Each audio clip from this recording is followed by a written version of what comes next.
Welcome to LUTV News Break. I'm Akir Mouton. And I'm Tracy Ramirez. All life is sacred, but does this apply to criminals? As of April of this year, there are a total of 45 people scheduled to be executed in the United States. LUTV News anchor Stephanie Adeniji had the opportunity to attend the death penalty conference at the Mary and John Gray Library to hear the opinions of the speakers.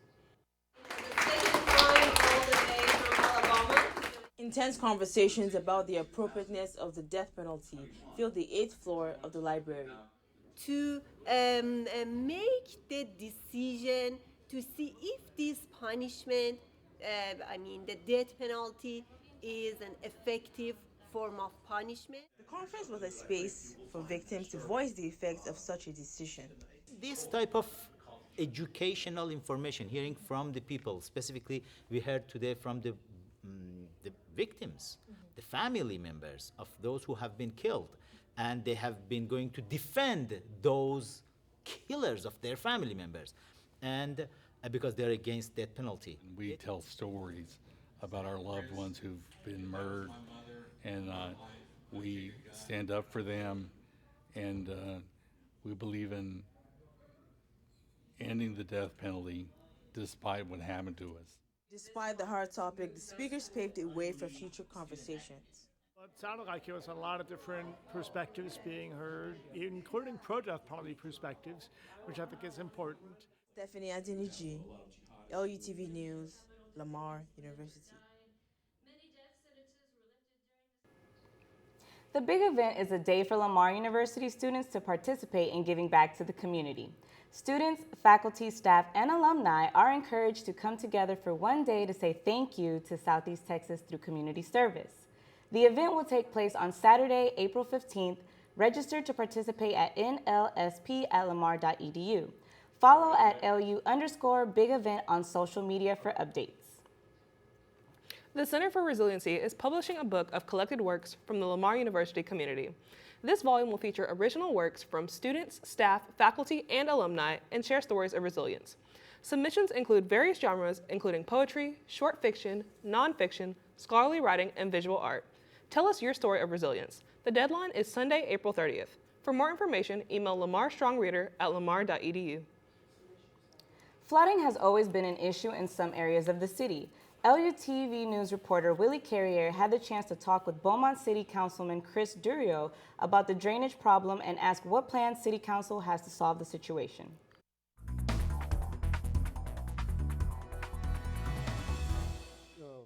Drainage has always been a problem with Beaumont, because of where we are, the rain and the water and flooding and things of that nature.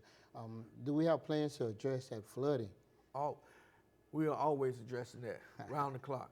Because what it is, infrastructure gets old. When it gets old, it wears out. And these last few storms that we have were just them 100-year storms. Well, we had one in 2 years. We had 200-year storms. Back to back. Back to back. Well, we were us working along with Drainage District 6. We're running some new drainage pipes that is instead of having to go through the canals and things like that, or go take it off the streets and take it straight to the Nature's River. So that'll help. And we still have some of these retention ponds that we have a lot of them, and those help too, because they'll hold the water until there's room for it to be moved down to the Nature's River. So yeah, infrastructure never stop. We're always working on that because it wears out. Same thing with streets. Never stop working on streets. Always. People don't believe me because I get calls about streets all the time. I tell them we're spending more money on streets than we ever have. $16 million a year over the last 2 years, and it's just going to be more. And I said, they're not fixing them in Ward 4. I say, do you ever actually drive around Ward 4? Because if you drive around on any day, they're working on the street somewhere in Ward 4. And what folks don't realize, Ward 4 goes from Cardinal Drive up to 4th Street, all the way over to Interstate 10, and then all the way up to like Caldwood, the Blossom area, 23rd, Terrell Park, Pearl Orchard, South Park. Lamar University is in Ward 4. Absolutely. To see the full interview, visit LUTV News and Media Online channel on YouTube. A group is dancing at different locations across the city. Patrons are lining up, exercising, and enjoying the groove. LUTV News reporter Kalea Coleman talked with instructors from the Southeast Texas Line Steppers who shared their passion for the organization and the community.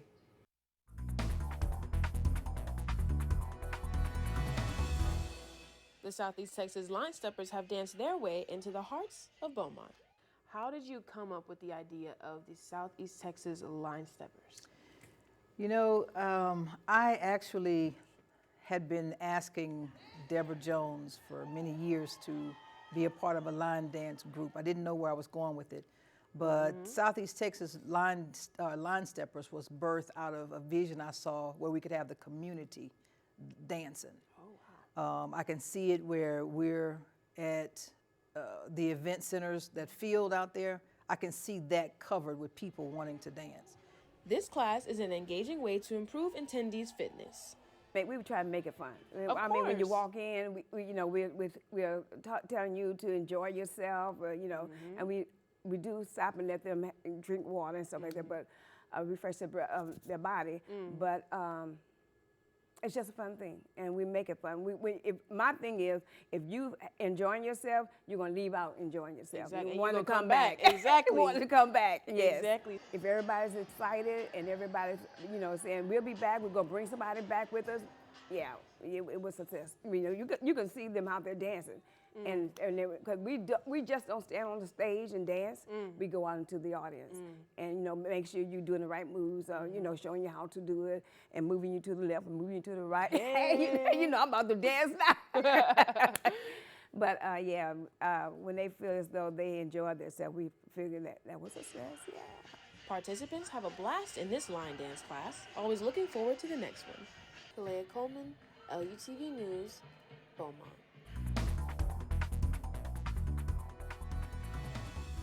To find more about this organization, search Southeast Texas Line Steppers on Facebook.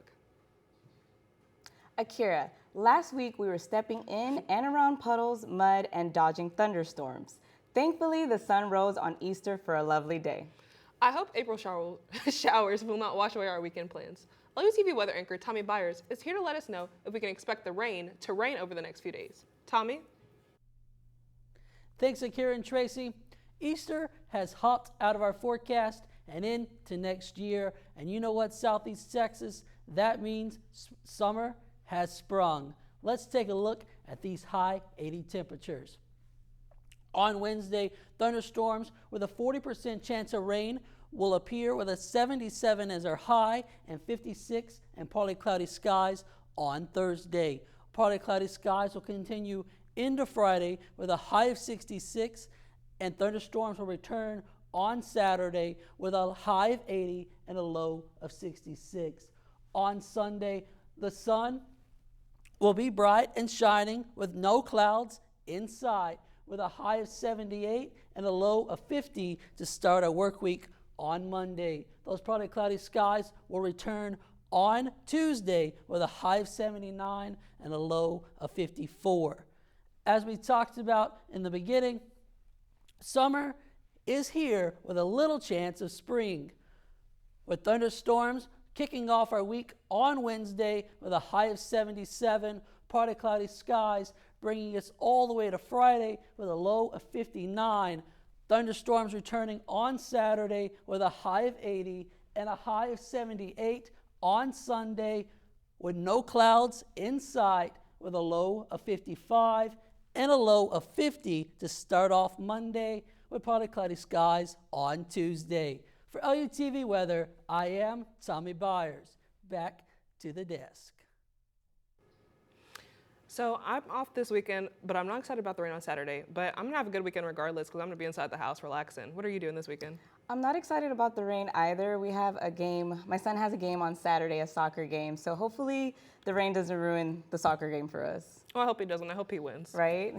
Thank you for watching LUTV News Break. To see more content from LUTV News, follow us on Twitter and like us on Facebook. Be sure to join us next time for LUTV News, where your campus, community, and culture news come together.